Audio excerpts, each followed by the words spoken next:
तो गाइस स्वागत है आप सभी का एक और नई वीडियो में। और आज हम बात करने वाले हैं डेड मेंशन के चैप्टर नंबर 28 के बारे में।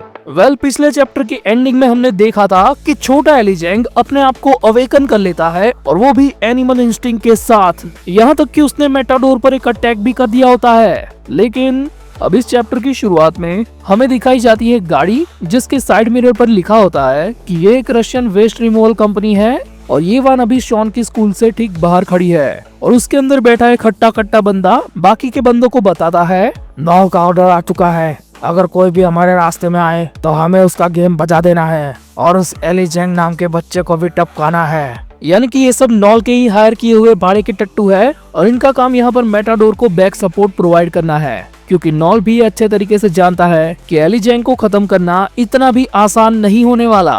पर इस मुस्टंडी की ये बात सुनकर वान में बैठा हुआ गंजी वाला बंदा उससे ये कहता है, अरे बिड़ो, क्या सच में वो एक बच्चा है? तो उसको हमारे मेटाडोर मिगेल भाई ही संभाल लेंगे ना। और एक तो यार ऐसे टाइम पर पता नहीं मेरी बंदूक को क्या हो जाता है। और उसकी ये बात सुनकर उसकी साइड में बैठा हुआ हेलमेट वाला बंदा ये कहता है, इसे मुझे दो, मैं इसे ठीक करता हूँ। अरे चचा, लगता है कि तुमने इसे ठीक से नहीं रखा, क्योंकि ये ऐसी बंदूक नहीं है जो इतनी आसानी से खराब हो जाए। लेकिन इस अनजान बंदे की बात सुनकर उसके सामने बैठा मुस्टंडा उससे पूछता है, बस साले तू है कौन? पहले भी तूने मेरे को नाम नहीं बताया और तू तो साले हम में से लगता ही नहीं है। तो वो अनजान बंदा अपना हेलमेट उतारते हुए ये कहता है, मैं तुम्हें फेमिलियर इसीलिए नहीं लग रहा क्योंकि मैं तुम में से हूँ ही नहीं।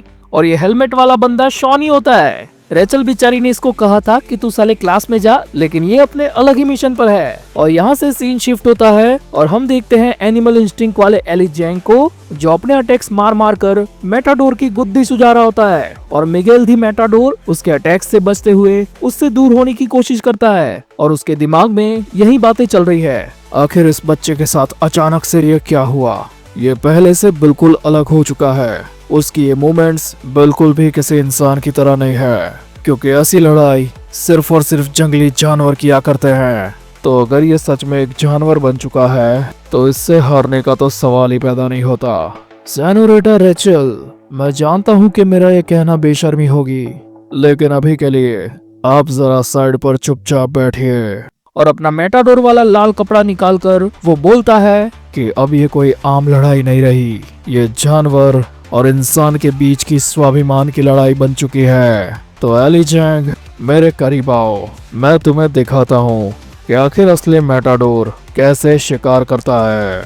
और एली बिल्कुल एक जानवर की तरह काफी तेजी से उसकी तरफ बढ़ता है और अगले ही पल वो उस लाल कपड़े को बस अपने एक अटैक से फाड़ देता है। पर तभी एली ये नोटिस करता है कि मेटाडोर ने उसकी बॉडी का सपोर्ट लेकर अपने आप को ऊपर उठा लिया है। तो अब होगा तेरा शिकार। और मेटाडोर अपने फुल बॉडी वेट के साथ एली पर एक खतरनाक सा अटैक करता है, जिसकी वजह से एली जमीन पर गिर चुका है, पर इसके बावजूद भी उसे कुछ नहीं हुआ। और फ्लोर पर लेटे हुए ही वो मेटाडोर के पेट पर एक खतरनाक सी लात को मारता है और पीछे घिसटते हुए मेटाडोर उसे दिखाता है, काफी मजा आ रहा है क्योंकि अब मैं ये सारी स्टॉक तुझ पर यूज कर सकता हूँ। और इसके तुरंत बाद मेटाडोर एक के बाद एक अपनी एस्टॉक निकालकर एली पर मारे जा रहा होता है, पर एली यहाँ पर उसके हर हमले से बचता है। और इसकी वजह से हम देखते हैं कि इस पूरे जिम के अंदर एस्टॉक की बाउंड्री बन चुकी है और इन सारी चीजों को रेचल ऊपर से देख रही होती है। मिगेल दी मेटाडोर क्या सच में इतना ताकतवर है? और ये एली आखिर उससे कैसे लड़ रहा है? आखिर ये किस तरीके की फाइट है? और हम देखते हैं कि मिगेल अपने हाथ में एक एस्टॉक लेकर एली को मारने के लिए ऊपर जंप करता है। मैं एक मेटाडोर हूँ बच्चे, आखिर तेरी मेरे सामने औकात क्या है?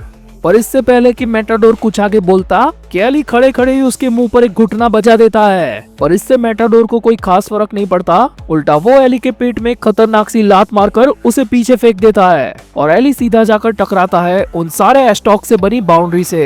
यानी कि एक तरीके से मेटाडोर ने इस जानवर को पिंजरे में कैद कर लिया है और वो काफी तेजी से एक एस्टॉक के साथ एली पर अटैक करने के लिए आगे बढ़ता है। और उस एस्टॉक का पहना हिस्सा एली को लगने ही वाला होता है कि तभी एली अपने आसपास लगी एस्टॉक का सपोर्ट लेकर ऊपर उठ जाता है, जिसकी वजह से मेटाडोर का अटैक तो उसको छू भी नहीं पाता। और एली की शक्ल में हम देखते हैं गुस्सैल जानवर को, जो ग्रेविटी का फुल सपोर्ट लेकर मेटाडोर की ठुड्डी पर मारता है एक पेंडुलम किक। और ये किक कितनी ज्यादा सेटिस्फाइंग होती है कि मेटाडोर उससे विमल थूक देता है और गिरता है सीधा जमीन पर। तो साले छोटे मॉन्स्टर कहीं के, मैं तेरे सामने हार नहीं मान सकता। मुझे खड़ा होना होगा, मुझे वापस से उठना होगा। मैं मैटाडोर हूँ जो बस एक कपड़ा लहराकर तो जैसे जानवर को काबू करता है, और मैंने ऐसे कई जानवर का अंत किया है। लेकिन आज मेरे सामने एक ऐसा इंसान है जो बाकी इंसानों से अलग तरीके से लड़ता है, और मैं उसे काबू भी नहीं कर पा रहा। ये कोई बेस्ट नहीं है, लेकिन ये एक मॉन्स्टर है।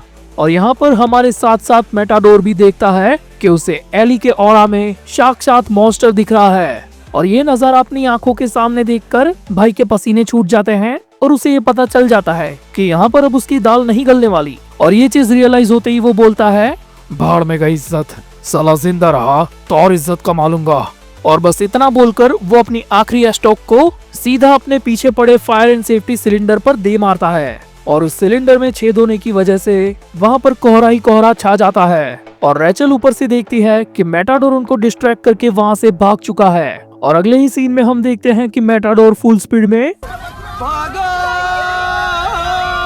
लेकिन इस मैटाडोर के एग्जैक्ट पीछे ध्यान से देखने पर हमें ये पता चलता है कि कोई मिस्टीरियस बंदा उसे भागते हुए देख रहा है। और आखिर ये बंदा कौन है उसके बारे में हमें अभी नहीं बताया गया।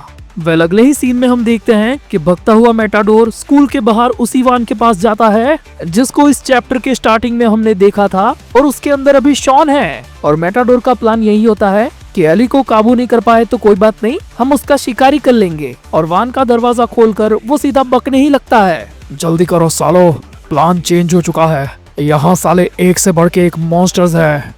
लेकिन वान के अंदर बैठा हुआ शॉन भी लाइक सरप्राइज मदरफकर। और मैटाडोर अपने ही फ्लो में बोले जा रहा होता है, हमें जल्दी से कुछ करना होगा, कुछ हथियार ले लो, और हाँ TNT तो भूलना ही मत, एक कैप को उड़ा देंगे आज तो। लेकिन इसके आगे वो कुछ बोलता उससे पहले शॉन उसका सर पकड़कर उसे फ्लोर पैन पर पटक पटक के मारता है कि साले स्कूल है ये, क्या करने वाला है तू यहाँ पर बुड्ढे, बच्चे पढ़ने आते हैं यहाँ पे। और हाँ साले, मैं तुझ जैसे किसी को ही ढूंढ रहा था, क्योंकि इन सालों को इतना धोने के बाद मुझे कोई इन्फॉर्मेशन नहीं मिली। और बस इतना बोलकर शॉन मैटाडोर को उस वान के अंदर खींच लेता है, और फिर हमें सिर्फ उसकी कुटाई की आवाज आती है। वेल, सीन यहाँ से शिफ्ट होता है और हम देखते हैं कि एली अपने बिग डैडी ऑली वैंग का हेयर बैंड जमीन से उठाता है, और वो उठाते हुए रेचल से कहता है, अब बिल्कुल सही थी नोना, लगता है सच में नॉल ने मेरा बेवकूफ बना दिया। और बस इतना बोलकर वो नीचे गिरने लगता है, लेकिन रेचल उसे पकड़कर संभाल लेती है। छोटे एली जैंग, इतनी इंजरीज के बावजूद तुमने काफी खतरनाक फाइट की। मैं जानती हूँ कि तुम्हें अपने हर घाव पर दर्द हो रहा है, लेकिन अभी भी मैं तुम्हारी उन चोटों को ठीक कर सकती हूँ, जैसे कि मैंने पहले किया था। और हम देखते हैं कि रेचल एली को सपोर्ट देते हुए वहाँ से बाहर ले जा रही है, और एली बेहोशी की हालत में यही बड़बड़ा रहा होता है, मैं ठीक हूँ, मुझे कुछ नहीं होगा, एली जैंग को हमेशा अकेला रहना है। लेकिन तभी हमें दिखाया जाता है वही मिस्टीरियस बंदा जो एग्जैक्ट उसी स्कूल के जिम के बाहर खड़ा है जहाँ से रेचल एली को लेकर निकल रही है। और अभी वो बंदा अपने फोन पर किसी से बात कर रहा है, और एक बुढ़ा मुच्छड़ उसे फोन पर कहता है, बेटा ईडन, तुम्हारा अगला ऑर्डर ये है कि तुमको वहाँ की चीजों को वाइप अप करना है। और इस ईडन नाम के बंदे के पास काफी सारे हार्डवेयर के टूल होते हैं, और उसके एक हाथ में होती है नेल गन, जिसमें से गोलियां नहीं बल्कि लोहे की कीलें निकलती है। और तभी हम देखते हैं कि रेचल उसके एग्जिट सामने से एली को लेकर निकल रही होती है, और तभी ईडन रेचल के सर पर वो नेल गन चला देता है। और एली जैंग यहाँ पर अपनी आंखों से देखता है कि रेचल उसके सामने कैसे नीचे गिर रही है। और यहाँ पर होता है ये चैप्टर और ये वीडियो खत्म।